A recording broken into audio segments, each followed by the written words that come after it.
Hello, everyone, and welcome.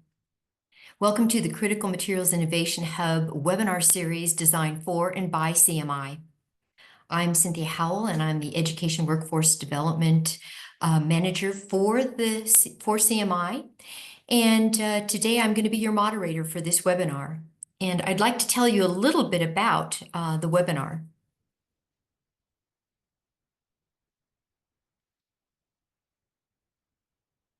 Thank you. First off, our webinars are hosted by Colorado School of Mines, and obviously we're one of the CMI members. If you have a suggestion for a webinar, we're always looking for good topics. Again, this webinar series is for you and designed for you, so we follow any leads that you send our direction, so thank you for that.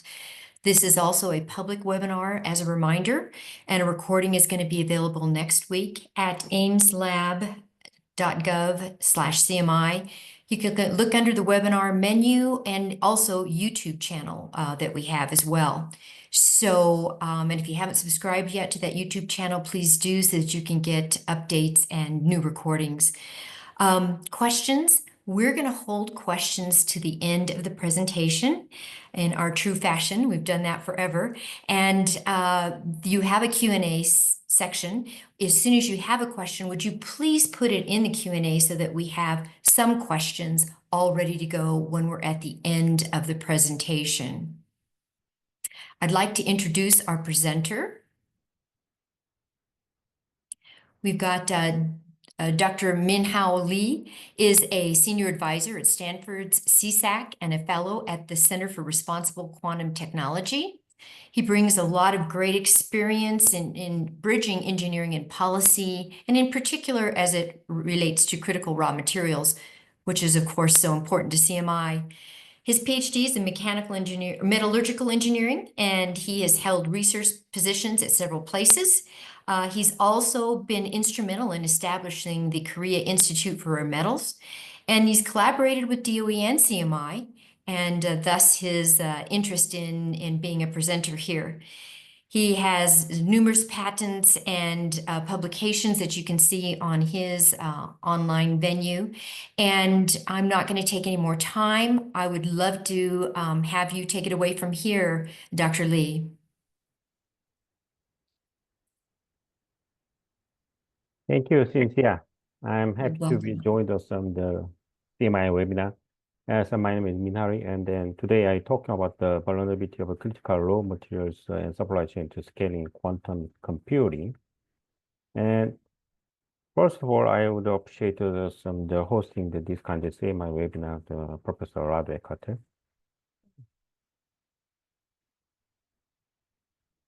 And before I start some talking about the critical raw material related quantum technology, quantum computing, that I would like to mention of the background. In 2018, in June, the U.S. Congress, they made some National Quantum Initiative Act to support research and the development across the federal government in quantum information science and technology. And 2023, the May, the Stanford is our geopolitics technology and governance program, Stanford. We start to question what is really the risky point in the quantum computing or quantum technology in the United States. So we start the investigation to find the possible risk point in the raw material component equipment which apply to fabricate some quantum computer. And 2024, last year, July, the U.S. Congress reauthorized the National Quantum Initiative Act. It was made in 2018 and reauthorized in 2024. So, as this kind of the sequence, the interesting point of U.S. government on the quantum technology is increased.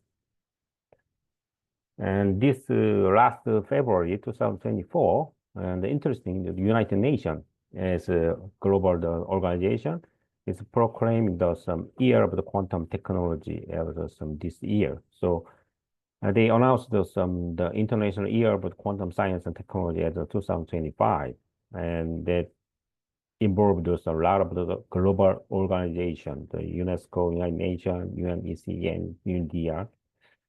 So Before I starting the quantum technology or quantum computing, yet I would like to briefly explain. Some of them is already know about how made some quantum computer and the qubit chips. There are so various type of the quantum qubit chips or qubit types. Trapped ion, superconducting based the qubit, and the cold and neutron atom and electron spin, or the polon based qubit. There is a lot of different type of the qubit fabrication methodology applied to obtain the very stabilized qubit to make a qubit processor. And the progress of this kind of some effort to manufacturing the quantum processor, there was several achievement by the big player as the Google Quantum AI. They announced last year December is the Willow chip is much more enhanced the form of some Sycamore.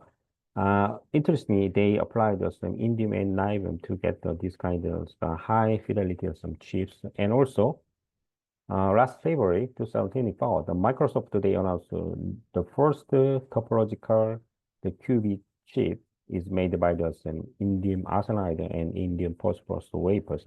Now, whether it is not true or not, I don't want to argue, but they showed this kind of chip, and then they use some materials, indium arsenide and indium phosphorus also. And last February 26, 2025, there's some PsiQuantum, which is much more focused on the photonic-based quantum qubit chip. They announced the mass production of the photonic qubit chip onto some 300 millimeter wafer made by the barium titanate. It's very close to some mass production scale. And also, February 27, the Amazon, they announced a new the superconducting-based qubit chip made by themselves, which enhanced much more the high fidelity, meaning the reduced minimize the error rate. Why they use some this kind of qubit chip right now? Because they applied some tellurium to enhance the fidelity compared to the last version. So as you can see here, there's a lot of the materials applied to enhance or over the barrier of the current quantum technology. So who is the leading of this kind of technology? As you know very well about the two big players in the world, they play competing each other, the United States and China. And right now, the United States is a little bit advanced compared to China in very few the field like quantum computing and fabricated qubit chip, but the other section like quantum sensing and quantum communication is China is leading the global technology field. So what is the quantum computing? Computer. Yeah, here is a schematic diagram of the IBM Q quantum computer. You can see here this there is a small part is a qubit processor made by some semiconductor processing. That is we call the quantum processor. The quantum processor can be operated is extremely stable condition. So we need a very absolutely zero cryogenic the refrigerator, and then a lot of the connection this kind of cryogenic situation to other environment we call the chandelier. It is called quantum component applied to fabricate this kind of chandelier. And this kind of chandelier is connected to the outside a lot of electronics control the inside of the qubit chip through some connectors. We call the quantum equipment. It is applied by some different type of the electronics. So there is quantum computer. And which kind of material and component involved to fabricate the quantum computer? You see here is a lot of different type material to apply, get fabricate the qubit chip, and then they combine to the component to show the operation of the qubit itself. And for example, there's the amplifier and then cryogenic magnetic shield or some acoustic electronic optical modulator is depend on the type of the quantum computer, but definitely this kind of the component very critical to connection the material to some outside some equipment. So, and here is several examples. What is the critical part of the quantum computing? And one of the examples is the non-linear oxide crystal. This is a critical essential part to control the laser in the Polony-based quantum computer. As they control some acoustic, there's optical, there's a signal to the right or vice versa. We call the acoustic optical modulator or acoustic optical diffractor. It's mostly made by the lithium niobate, and there's a very critical part. And another one is superconducting nanowire single photon detector. It's made by different types of reflector metal, the niobium, tungsten, moly, indium, gallium arsenide. There is some essential part also to detect the change of the signals. And definitely some cryogenic dilute refrigerator is essential equipment to make some quantum computer using by some helium-3. Is produced only the few company in the world. Okay, so as you can see here, there is several materials, include the wide bandgap semiconductor material or semiconductor optical crystal and dielectric material. So we can select the 19 material is critical to manufacturing this quantum computer, and also 13 the component is also very critical part, include cryogenic electronic component and the right source measurement part. And 9 equipment is probably some essential critical part in the quantum computer, including high-speed precision electronic control device or cryogenic high vacuum equipment, and so on. So definitely this kind of a lot of material and component equipment is come from all over the world, across the world globally. And some part come from the Europe, and the materials come from some China, and other the equipment come from the East Asia. So as you can see here is a various type of the company is a small and big and the large size company. They involved to compose the supply chain of the quantum computer. There is so many different types of companies involved to make some supply chains. Okay, so we want to try to which kind of material and which kind of component to apply to which type of the quantum computer. Here's the example, the list of the which kind of material is applied to different types of quantum computer. For example, you can see here the superconductor-based quantum computer is they applied the different type of materials, and also they made by some the other institute and then companies. So there are a lot of list of some material include some involved to manufacturing this quantum qubit chip or quantum computers. Then the more easily understand when you look at the periodic table, it's almost the element applied to fabricate this quantum qubit processor or quantum computer. Most of the materials is the produced all over the world. And for example, the transition metal, titanium niobium is the critical superconducting cable, and niobium is used for some Joseph's junction for the superconducting qubit. And also rare earths, ytterbium, europium, praseodymium, and erbium is used in the trapped ion qubit fabrication and optical memory and other the laser part. So the different type of material is applied to the fabricated quantum computers. And what is the qubit processor, so quantum chip? You can see here is the typical example of the qubit processor. There is a lot of the integrated circuit and connected by some different level of the materials.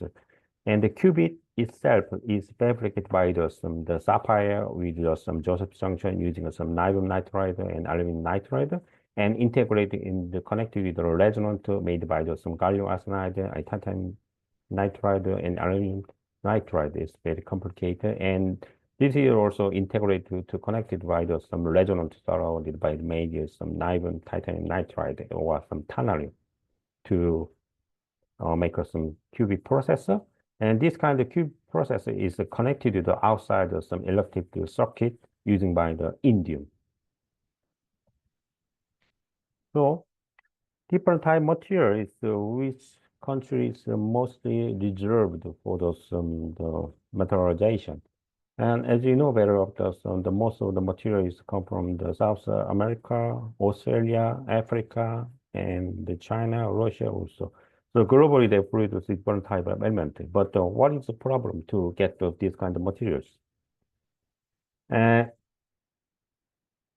is the import dependence of these kind of materials very critical. For example, the United States, they imported a lot of different material from the foreign countries. Some of the elements which apply to the quantum technology, that the import dependence is more than 90%, 90%. And then the other materials is more than 50% import dependence. So without this kind of material, we can do everything.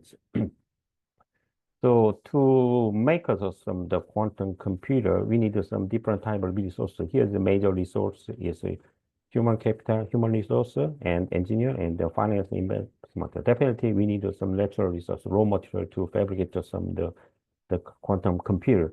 The problem is the raw material is non-sustainable and just exhausting by the progress of development. And then the worst thing is technology competing in different countries. The exhausting rate is accelerated. That's really a problem.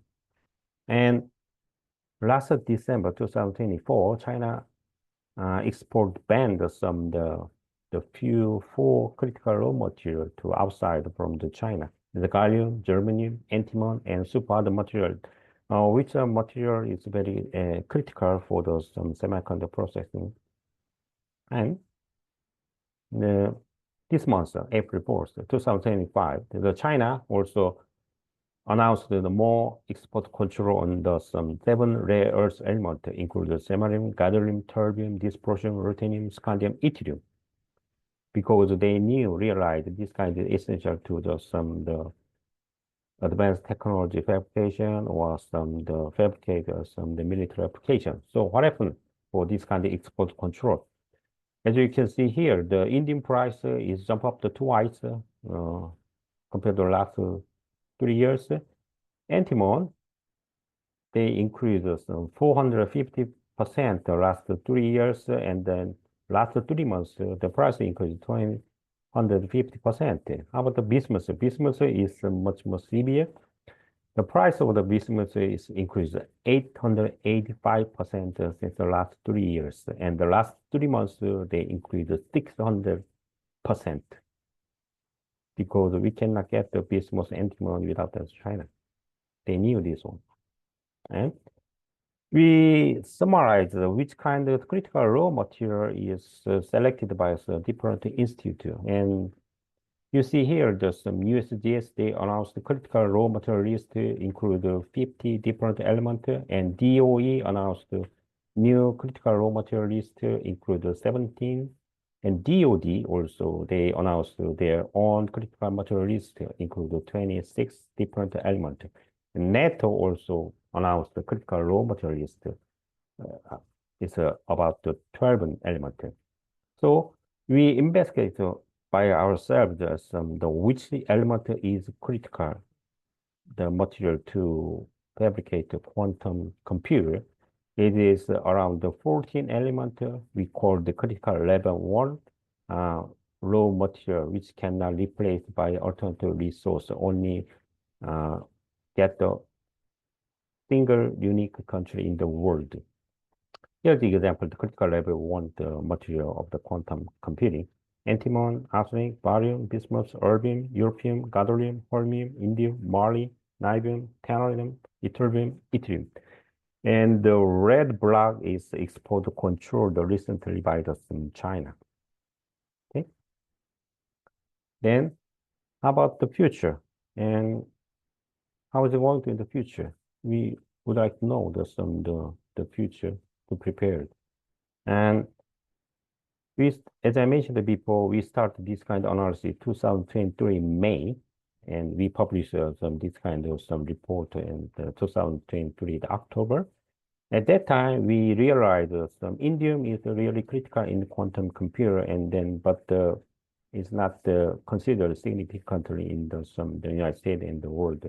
And also, we realized some of the critical materials position announced by the U.S. government needed some little bit adjustment to the position of the criticality.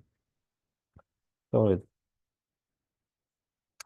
And we developed our some methodology, include the vulnerability and supply chain risk with the national security, combine this kind of parameter to get the criticality of the quantum computing on some different country. Here's the example, our result. We selected some layers and the Morley to investigate the criticality of quantum computer for some the few countries.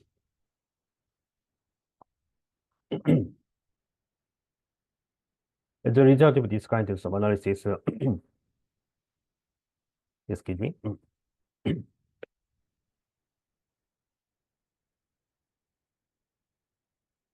We found very strange some result. As you know, China is very strong the control of the rare earth element. This lasts several decades, and still they are very effective to control the rare earth supply.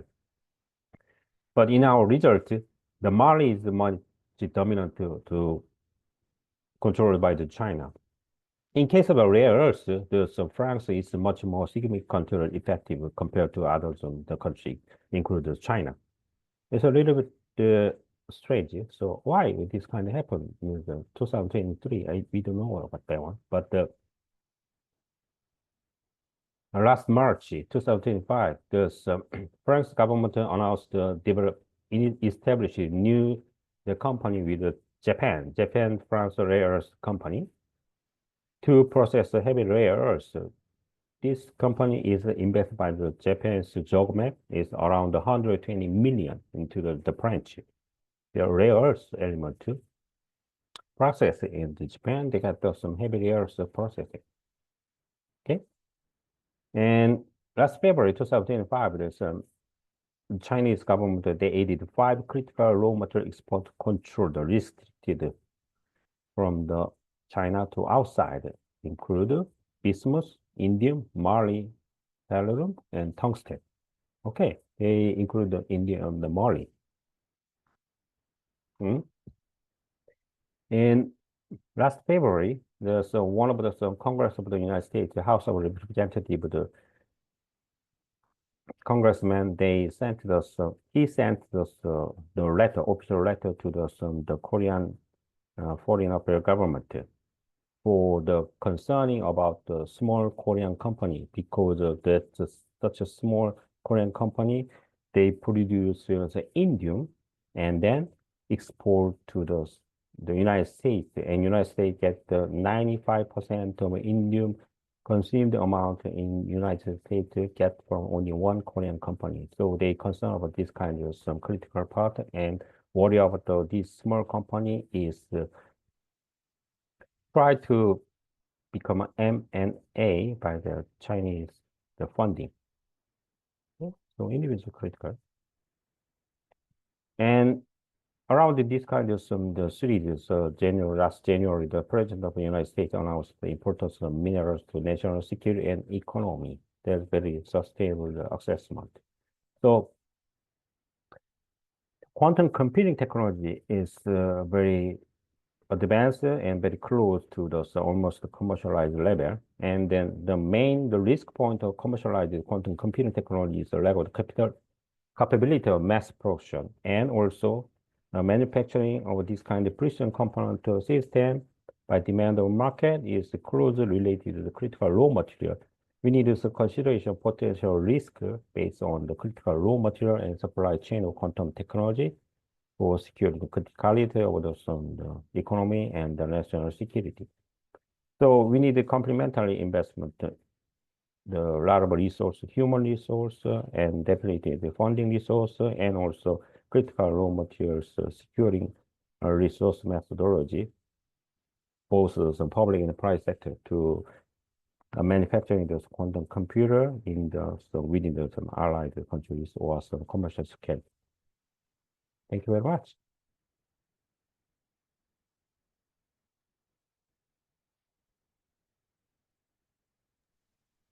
Okay. Dr. Lee, I want to thank you for a great presentation. I like the way that you kind of took us from a little bit of the history of quantum technology, what is it, the history of it, the critical materials and the needs for those materials to be a leader in quantum technology and to help with what we're trying to accomplish, not only in the United States but globally. Yep. So we have a couple of questions here for you. If you want to answer the first one, he's asking about slides. Okay.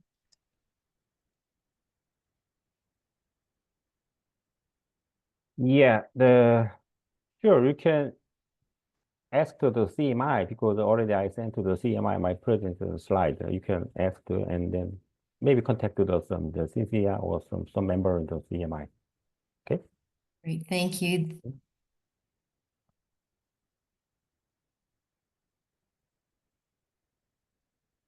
So do you see your next question? Why did NATO declare cerium as critical? Yeah, and the cerium is applied to different type of materials. For example, they enhance the property, mechanical property, aluminum. Also, they apply to the straining effect to some very special type of steel and other materials. So, and I'm not sure detail about why they need some cerium, but the NATO they try to apply the security to produce the military the production. So definitely they apply this kind of product. Looks like another question popped up here. 2. Oh yeah. So would you read the question and then answer it? Okay, then critical materials that require both the metallic and oxide type or the intermediate compound. You know the non-linear oxide is mostly based on the oxide. It's the tellurium oxide, a different type of oxide, or lithium niobate also, and also the intermediate compound. There are a lot of widely applied to make the quantum computer, especially the substrate of the wafer. Okay, and wow, there's a lot of questions. Uh, sure, definitely China, they are ready to announce the more export control element. So we expected the last year, but they ready to maybe do some more than 16, the 17. So don't scary. That is the reasonable way to, so you can expect that this one is to continue systematically the increase of some criticality. So yeah, definitely they will do that. And quantum computing in 10 years, yeah, that's a good question. Right now, the usage of the material to fabricate the quantum computer is very small and tiny amount. But as I mentioned, it is the manufacturing scale up.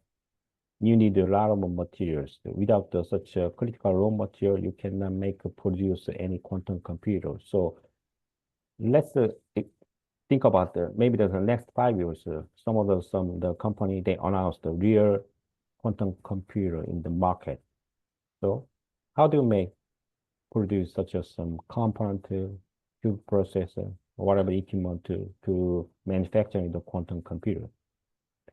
So we need to prepare that one. But right now it's very small amount too, but definitely will increase.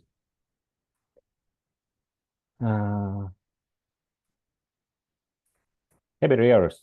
No, the problem is the rare earth is refining and to get the material shape which apply to the manufacturing. We have a lot of ore source in the world, but the problem you cannot refine to get the metal or oxide shape. That is really a problem. And then there's a lot of the chemical process and technology. So high purity metallic oxide and high purity the metal of the rare earths, heavy earths is very critical right now. Okay. We do have time for a couple of more questions. And maybe while those questions are being posted, again, your slides just had so much information. So I was delighted to hear that you are going to share those. People have to look at them multiple times. Lots of Yeah. information. How about with you, Dr. Lee? Are there any final thoughts that you have about where quantum technology will be in the United States if critical materials rates remain the same? Can we still be competitive? In the perspective of the technological itself, the fabricated qubit and the operating control the qubit of the quantum computer is very strong in the United States. But as I mentioned, the problem is to get the material for fabricate the quantum qubit processor. It is the choke point of the United States. Without the securing some supplying the material to fabricate the quantum computer, you cannot do anything in the future or furthermore.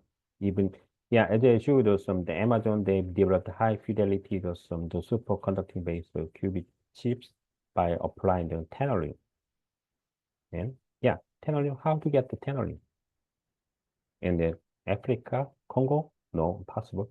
The major supply in the world is China with the tantalum because they get the the material from the Africa and processing and sell in the world. So how about the next one without the tantalum? The Mali also same. So we need to consider about how we the research is okay. Then you increase the more larger scale and how we solve the critical part, or we can resolve this kind of possible critical the problem in the future. Okay. Thank you. Well, you've certainly given us a global view of the criticality, where the deposits are, and how it impacts quantum technology. And I don't see any other questions. So again, I want to thank you for a really very, very good presentation. I do know you're going to get a lot of questions upcoming.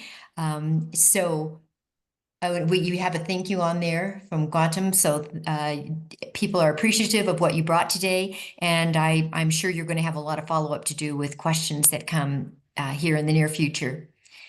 Thank you. So, yeah, I'd like to thank everybody for attending today. And I want to remind you, if we put up the last slide here, we do have another webinar that'll be coming up in May. But this recording today is going to be next week. It'll be available at aimslab.gov/CMI. So do know that it is going to be available on the Critical Materials Innovation Hub YouTube channel. Our next webinar will be May 20th. The details will come in Critical Materials, as it always does, Critical Times, newsletter, as it always does, and through email. And we're always looking for new ideas for our CMI audience. So I'd like to thank everybody today for attending. Again, thank you, Dr. Lee, for a great presentation. And we'll look forward to seeing everybody next month on May 20th. Thank you very much.